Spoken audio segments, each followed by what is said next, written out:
Nous allons regarder maintenant ensemble la grille de notation du grand oral pour essayer de comprendre ce qu'on attend de vous. Donc à la fin des 5 minutes de réponse à votre question, l'examinateur va être en capacité de renseigner la qualité orale de l'épreuve, la qualité de la prise de parole en continu et la qualité de construction de l'argumentation.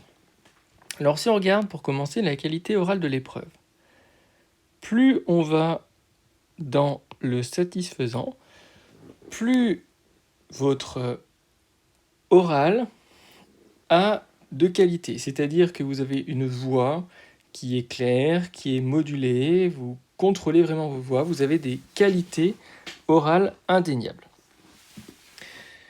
Pour la qualité de la prise de parole en continu, on va regarder justement si vous arrivez à enchaîner, à articuler votre discours, et enfin si c'est fluide, et ça se lit exactement dans le même sens. Et enfin, le jury va se poser la question, est-ce que c'est vraiment un oral ? C'est-à-dire, est-ce qu'il y a une réponse argumentée ? Est-ce que vous répondez bien à votre question ? Ou est-ce que c'est seulement un exposé ? Donc, premier cas, si c'est seulement un exposé et que vous ne répondez pas vraiment à la question posée, vous risquez d'être dans le très insuffisant. Si vous faites un exposé et que vous faites une conclusion à cet exposé qui réponde à la question posée, vous serez dans l'insuffisant. Et plus vous allez construire, plus vous allez emmener des éléments de réponse dans votre oral, plus vous allez justement aller dans le satisfaisant, puis le très insatisfaisant. C'est pour ça que le conseil, c'est de ne pas préparer un texte que vous allez apprendre par cœur et de le réciter. Si vous faites ça, il est fort probable que vous ayez majoritairement des insuffisants et des très insatisfaisants. Et des très, insuffisants.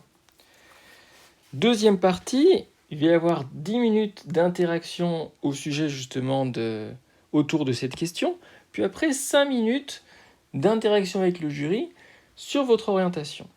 Et ça va être l'occasion pour le jury de regarder la qualité de l'interaction. C'est-à-dire que si on vous pose une question, est-ce que vous faites des réponses courtes ? Donc vous êtes dans le très insatisfaisant. Ou alors, ça permet de commencer un bon échange, insuffisant.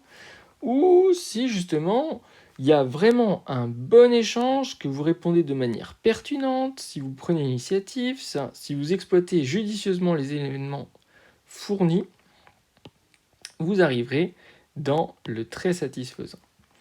Et enfin, les qualités des connaissances. On va voir, en vous posant des questions, si vous avez suffisamment de connaissances autour de cette question, grâce à toutes les recherches que vous avez menées. Et là, c'est pareil, est-ce que vos connaissances sont imprécises, réelles, précises, enfin, si elles sont maîtrisées, et vous aurez du très insatisfaisant. C'est-à-dire qu'à la fin de vos 20 minutes de passage, les deux personnes du jury vous auront placé dans ce tableau.